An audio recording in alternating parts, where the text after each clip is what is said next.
everybody, Chelsea here. I hope you're having a fantastic Monday and I hope you had a great weekend as well. Today I wanted to discuss something that I've been thinking about as usual. Give you a little bit of backstory. When I was a teenager, I had my life all planned out, let me tell you. My idea was that I was going to be married in my early 20s,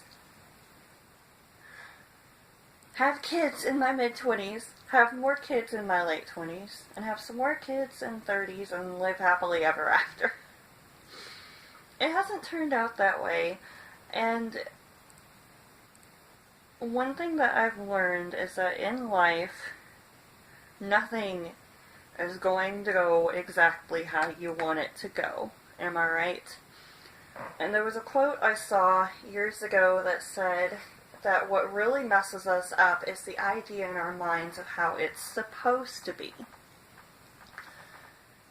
Because here's the thing, we are not in control of our life. Our life is one big stinking ball of something called Providence. We're not in control of our lives. Everything happens. There's nothing we can do about it. And I've come to this point of realizing that we just need to trust God. And I know that's easier said than done. But we're truly not in control of our lives. And that's kind of a hard realization to come to, especially in our society where independence and making your own choices and paving your own path is so encouraged. I mean,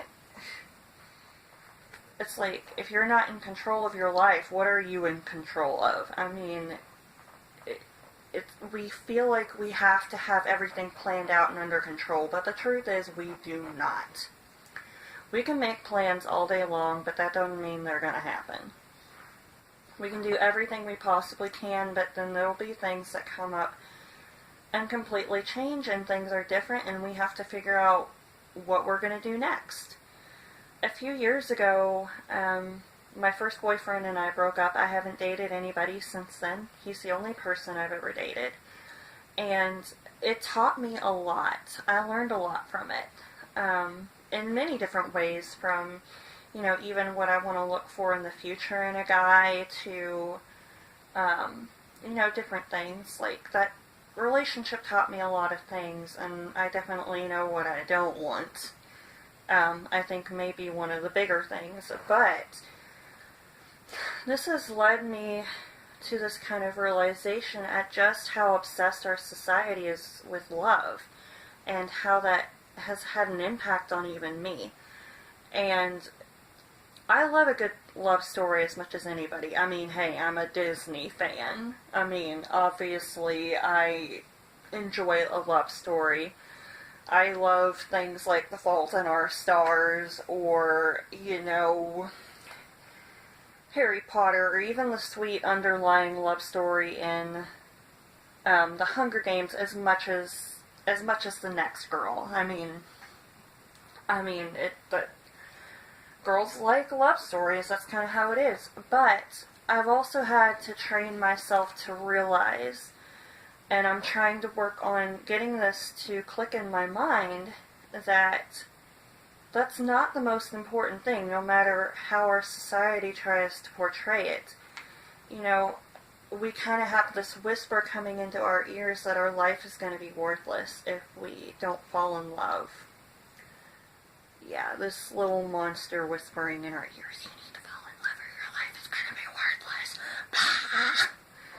Which, logically, we know it's not true, but yet we go and live a completely different way.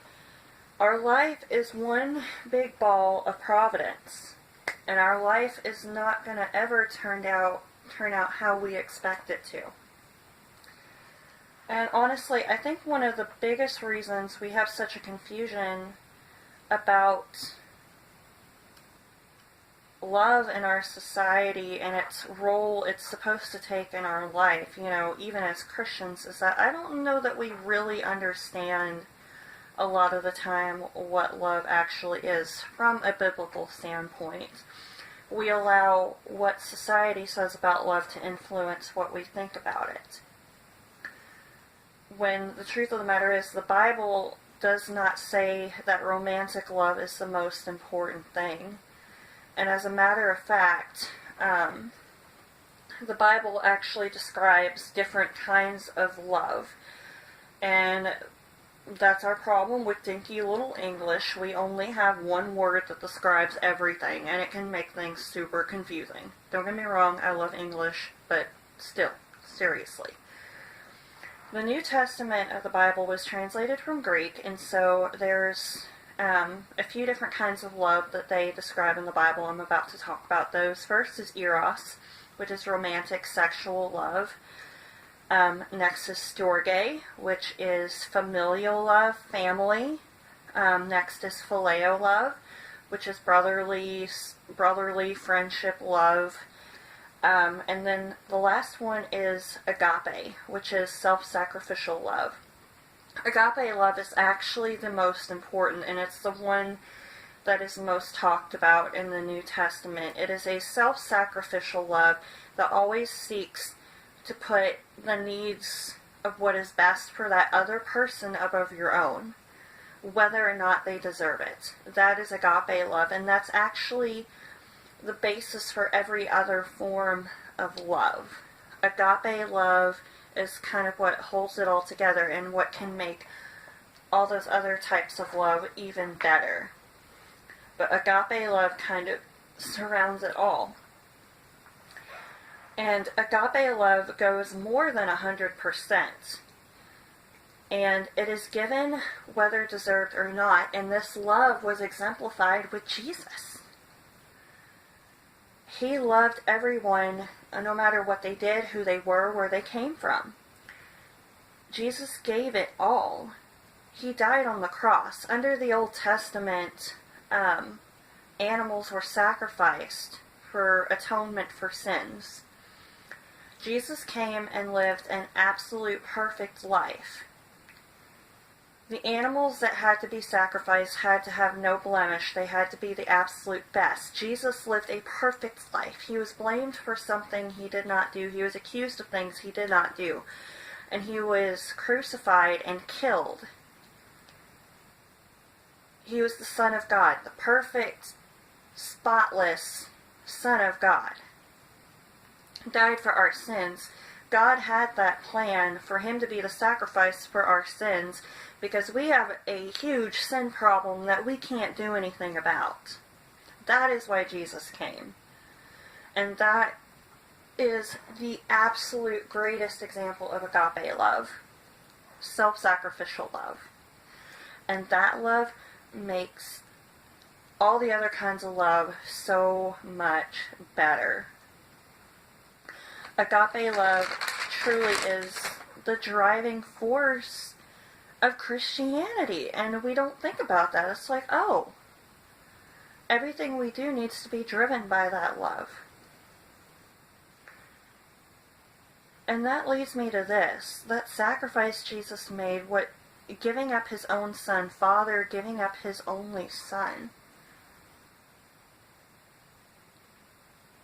If he isn't Mr. Right, I'd like to know who is. That is the truth about Mr. Right. People, human beings are imperfect. They're going to let us down in one way or another. God will never let us down. He is perfect in all of his ways. And he, in that respect, is truly Mr. Right. Granted, we need to pray that, if it is God's will for us to meet someone and fall in love, get married, have a family, whatever the case may be, if that is our will, we need to pray for somebody that will strive to do the best they can to exemplify God's character. As human beings, we're going to fall short of it, but what matters is that we try to find somebody that tries their best to exemplify that character in the best way they can. That is what we need to look for, somebody who really tries to do that. But God is the ultimate Mr. Right, because he will never let us down. He is perfect. He will never do anything to let us down. And that needs to take priority over everything else. It's okay to be single. Things are going to happen when they're meant to. God has a plan for our lives, and we just need to trust it enough that He's going to work it out. Romans 8:28 says that He works everything out for good. He has a plan, and we just need to humble ourselves enough to trust it and not think that we have all the answers. Romantic love does not define our life. God does. I hope you have a fantastic day. I love you guys, and I hope this encourages you. Bye.